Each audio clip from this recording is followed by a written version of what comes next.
अभी तक हम लोग लेक्चर सेकंड में एलिमेंट्स के बारे में, एटम्स के बारे में और मॉलिक्यूल्स के बारे में सीख चुके हैं। आज हम लोग एलिमेंट्स, जो कि मैं पहले वाले लेक्चर में बताया हूँ, टोटल 118 एलिमेंट हैं, जिनमें से हम आपको आज केवल 20 एलिमेंट के बारे में बताएंगे और आगे अभी मैं नहीं बता रहा हूँ। बाकी चैप्टर 3 में मैं आपको 118 एलिमेंट्स के बारे में बताऊंगा, लिखा दूंगा, कोई दिक्कत नहीं है। आज केवल आप 20 एलिमेंट के बारे में जानिए। तो देखिए, मैंने एक चार्ट बनाया है छोटा सा, सीरियल नंबर बराबर atomic number, elements name, symbol, atomic mass, क्रम संख्या, एटॉमिक नंबर क्या है, परमाणु क्रमांक, एलिमेंट्स नेम तत्व का नाम, सिंबल माने प्रतीक, एटॉमिक मास माने परमाणु द्रव्यमान या परमाणु भार। सीरियल नंबर क्या है, हल्का सा आप समझ लीजिए। जो 118 तत्व खोजे गए, एलिमेंट्स खोजे गए, प्रश्न ये उठा कि इनको कैसे व्यवस्थित किया जाए, कैसे पढ़ा जाए। तो मेंडलीव ने क्या किया, एक टेबल बना दिया, उसमें एक पीरियोडिक टेबल जिसे कहा जाता है। तो उसमें एलिमेंट्स का सीरियल नंबर है। पहले सीरियल नंबर पे हाइड्रोजन रखा गया है। देखिएगा, जो ये लिखे गए सब एलिमेंट्स नेम हैं, तत्वों के नाम हैं। तो जो पहला तत्व है जिसका नाम है हाइड्रोजन, दूसरा हीलियम, तीसरा lithium, beryllium, boron, carbon, nitrogen, oxygen. तो याद रहे, जो आवर्त सारणी में सीरियल नंबर है, जो एलिमेंट्स की पोजीशन, उसी को हम लोग सीरियल नंबर बोलते हैं। और सीरियल नंबर बराबर मैंने लिखा है एटॉमिक नंबर, माने जो किसी भी एलिमेंट्स का सीरियल नंबर है वही एटॉमिक नंबर है। एटॉमिक नंबर समझ में आया। पीरियोडिक टेबल में एलिमेंट्स का जो क्रम है, जो पोजीशन है उन्हीं को हम लोग बोलेंगे परमाणु क्रमांक, माने तत्व की पोजीशन आवर्त सारणी में। बाकी और बाद में चर्चा करेंगे। अब आप जरा देखें, प्रतीक क्या होता है। जैसे कोई नाम हो, हम लोग क्या करते हैं, उसे आसानी से कहने के लिए उसका सिंबल यूज करते हैं, बहुत छोटा जो है टर्म यूज करते हैं, तो सिंबल। तो हमेशा याद रहे, किसी भी एलिमेंट्स का सिंबल जो भी होगा वो या तो पहला लेटर होगा या तो पहला और दूसरा हो सकता है। अभी तो आप समझिए, हाइड्रोजन का सिंबल H है, हीलियम का He है, लिथियम का Li है, बेरिलियम का Be, boron B, carbon C, nitrogen N, oxygen O। अब जरा एक परमाणु द्रव्यमान या परमाणु भार, ये भी समझ लीजिए ये क्या है। अभी मैं हल्का हल्का बता रहा हूँ, बाकी मैं क्रम से बताऊंगा। देखिए, हमारे पढ़ाने की टेक्निक थोड़ा सा डिफरेंट आपको हो सकता लगे, मैं आवश्यकता अनुसार मैटर ही बताता हूँ। परमाणु भार क्या, जैसे कोई भी तत्व या एलिमेंट मैंने बताया था कि वो परमाणुओं से मिलकर बना है। परमाणुओं की संख्या हजारों, लाखों, करोड़ों हो सकती है, बाद में हम लोग देखेंगे क्या होता है, अभी नहीं।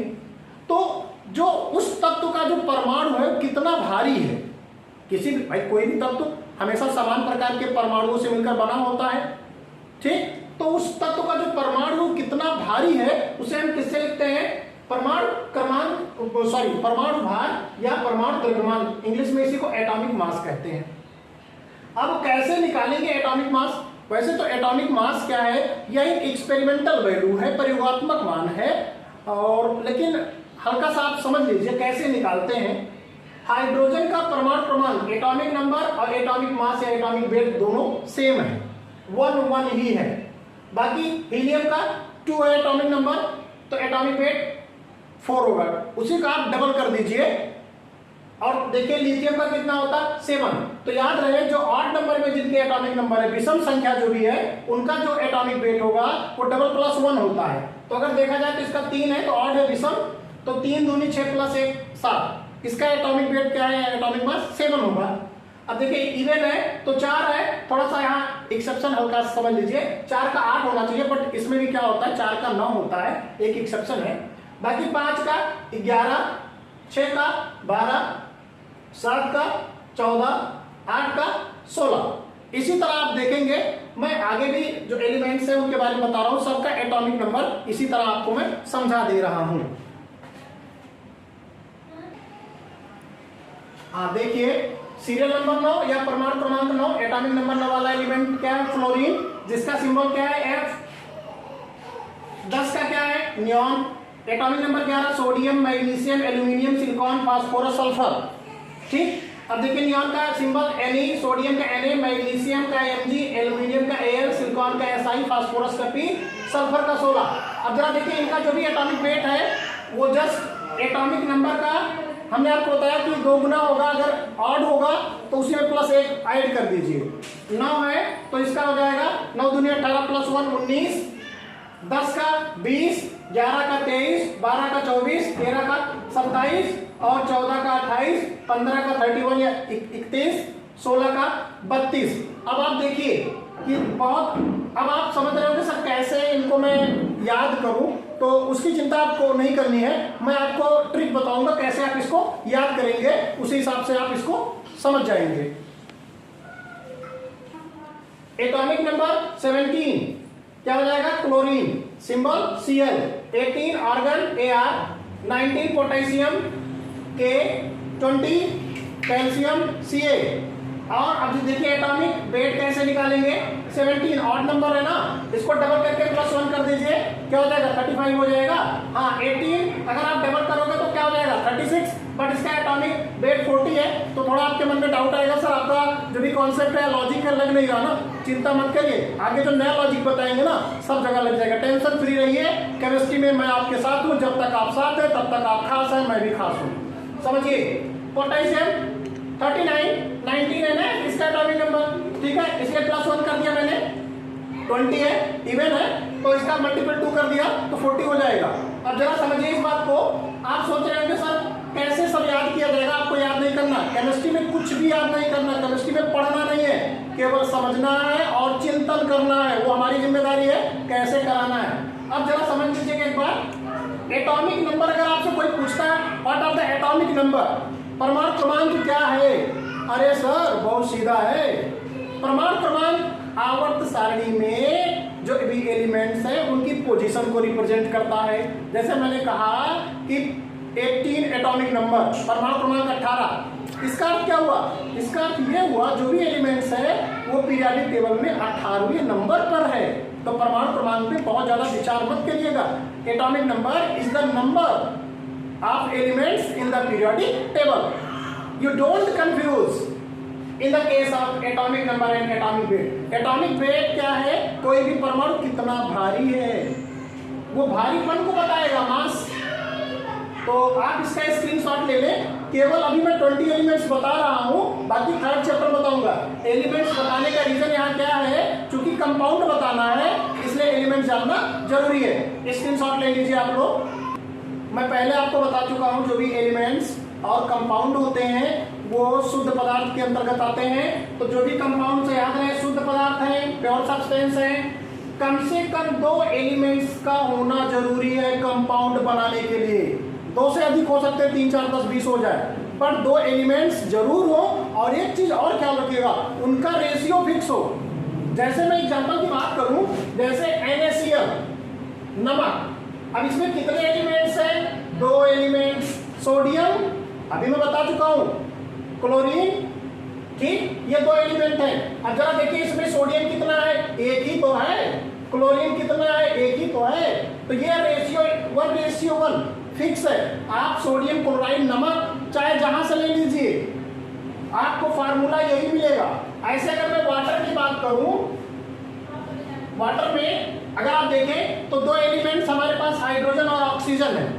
अगर मैं हाइड्रोजन के 2 एटम ले लूं, ये जो नीचे लिखी गई संख्या ये एटम को बताएगी, ऑक्सीजन का 1 एटम ले लूं, तो इसमें देखा जाए हाइड्रोजन 1 एलिमेंट है, 1 ऑक्सीजन, इनका रेशियो क्या है? इसके 2 एटम है, इसके 1 एटम है। तो किसी भी कंपाउंड्स में जो एटम का रेशियो हो या एलिमेंट का रेशियो, कोई दिक्कत नहीं, क्योंकि जो एलिमेंट्स हैं वो एटम से ही तो मिलकर बने हैं। तो हम चाहे एटम कहें चाहे एलिमेंट्स कहें, इसमें आप कंफ्यूज मत होइएगा, because all the elements are made up of same type of the atoms. Okay, अब ये 2:1 ये फिक्स है वाटर में। अब आप चाहे पानी कहीं से भी ले आइए, लंदन से लाइए, विलायत से ले आइए, सबका रेशियो यही होगा 2:1। चाहे कीचड़ का पानी हो उसका भी रेशियो। अच्छा मैं बात करूं चीनी C12, H22 वो 11। अब जरा देखिए ध्यान से मेरी बात, इसमें 3 एलिमेंट्स हैं, कार्बन, हाइड्रोजन, ऑक्सीजन। तीनों एलिमेंट्स का रेशियो क्या है? 12:22:11। तो यह रेशियो फिक्स रहेगा। अब आप चीनी चाहे कोटा का ले लो चाहे दुकान से ले लो। भाई आप जरूर कहते हो कोटा चीनी है, छोटी दाना है, बड़ा दाना है, गंदा है, वो सब अलग बात है। लेकिन उसका फार्मूला यही रहेगा, वो चाहे गंदी चीनी हो, चाहे छोटे दाने हो, चाहे बड़े दाने हो, चाहे जहां से चीनी आप लीजिए, उसका जो फार्मूला होगा C12H22O11 ही होगा। इसका मतलब क्या हुआ? इसका मतलब ये हुआ कंपाउंड्स में एलिमेंट का रेशियो फिक्स होता है। ये इस पर नहीं डिपेंड करता कि कंपाउंड आप कहां से ले रहे हैं, किस सोर्स से ले रहे हैं, कंपाउंड कैसे बना रहे हैं, इस पे नहीं डिपेंड करेगा। ओके, एक चीज और आप समझिए, जैसे मान लीजिए मैंने पानी लिया, अब मैं पानी से, इसमें दो एलिमेंट है, मैं दोनों को अलग करना चाहता हूं, तो क्या अलग होगा?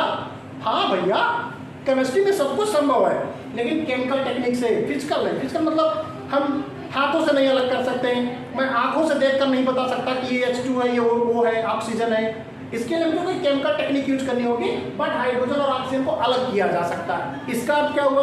किसी भी कंपाउंड से एलिमेंट्स को अलग अलग किया जा सकता है। लेकिन याद रहे इस बात को ध्यान में रखें कि कंपाउंड से एलिमेंट्स को अलग कर सकते हैं, बट किसी एलिमेंट से एटम को अलग नहीं कर सकते हैं।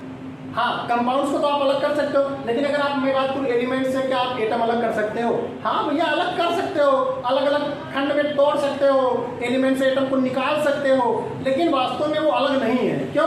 क्योंकि जब same type of the atom से बना हुआ है एलिमेंट्स, तो उनकी प्रॉपर्टीज डिफरेंट तो होगी नहीं। तो इसका मतलब क्या, यहाँ बात हो रही है कंपाउंड में जो भी एलिमेंट्स आप अलग करते हैं उनकी प्रॉपर्टीज डिफरेंट होती है। तो एलिमेंट्स में यही कहा जाता है कि आप एटम में तोड़ सकते हो एलिमेंट्स को, लेकिन प्रॉपर्टीज उनकी डिफरेंट तो होती नहीं। इस चीज का ख्याल रखें। अब जरा देखिए, कंपाउंड्स को दो भागों में बांट दिया गया है, ऑर्गेनिक कंपाउंड, कार्बनिक यौगिक, और इनऑर्गेनिक कंपाउंड।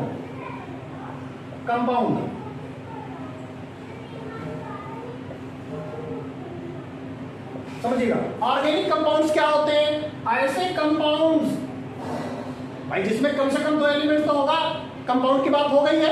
ऐसे कंपाउंड जिसमें दो एलिमेंट कार्बन और हाइड्रोजन हो, मतलब कार्बन के साथ क्या हो? हाइड्रोजन हो। अगर किसी भी कंपाउंड में है, that will be organic compound.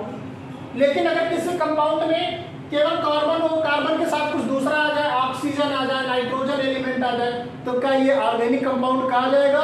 ना ना ना, गलती से भी ना कहिएगा। जैसे मैं एग्जांपल दे रहा हूं, क्या CO2 ऑर्गेनिक कंपाउंड है? ना ना। क्या साइनाइड आयन, साइनाइड आयन जानते हो, सबसे खतरनाक रसायन, क्या ये ऑर्गेनिक है? ना। कार्बन के साथ क्या हाइड्रोजन है? ना। तो याद रहे, कार्बन के साथ हाइड्रोजन का होना जरूरी है, तभी ऑर्गेनिक कंपाउंड कहा जाएगा। अब अगर इनऑर्गेनिक की बात मैं करता हूं, तो कार्बन और हाइड्रोजन के अलावा कोई भी एलिमेंट उपस्थित हो, कम से कम दो एलिमेंट, तो वो इनऑर्गेनिक होगा। जैसे NaCl। अब आप देखें, क्या इसमें कार्बन हाइड्रोजन है? नहीं भैया। H2O, क्या इसमें कार्बन हाइड्रोजन है? हाइड्रोजन है बट कार्बन नहीं है, ऑर्गेनिक नहीं होगा। NH3, क्या ये ऑर्गेनिक है? नहीं, ये इनऑर्गेनिक है भैया। ये सब किसके एग्जांपल हैं? इनऑर्गेनिक। अगर मैं बात करूं CH4 ऑर्गेनिक, मैं बात करूं C12H22O11 ऑर्गेनिक, क्योंकि कार्बन और हाइड्रोजन है। क्लियर? मैं बात करूं C6H6, भैया इसका नाम बेंजीन है, इसका नाम सुक्रोज है। अभी आप शायद ना जानते हो, चिंता मत करिएगा, मेरी बताने की जिम्मेदारी है। तो ये ऑर्गेनिक है, तो क्लियर हो गया ऑर्गेनिक और इनऑर्गेनिक कंपाउंड्स। इसका आप स्क्रीनशॉट ले लीजिएगा। और सुनिए, डिफिनीशन क्या निकल के ऑर्गेनिक कंपाउंड्स? ऐसे कंपाउंड जिसमें कार्बन और हाइड्रोजन उपस्थित होते हैं, ऑर्गेनिक कंपाउंड्स कहलाते हैं। The compounds having carbon and hydrogen are always called organic compounds, and those compounds does not have the carbon and hydrogen are called as inorganic compounds. There are a lot of the examples in the nature for the organic and inorganic compounds. Please take the screenshot of the matter.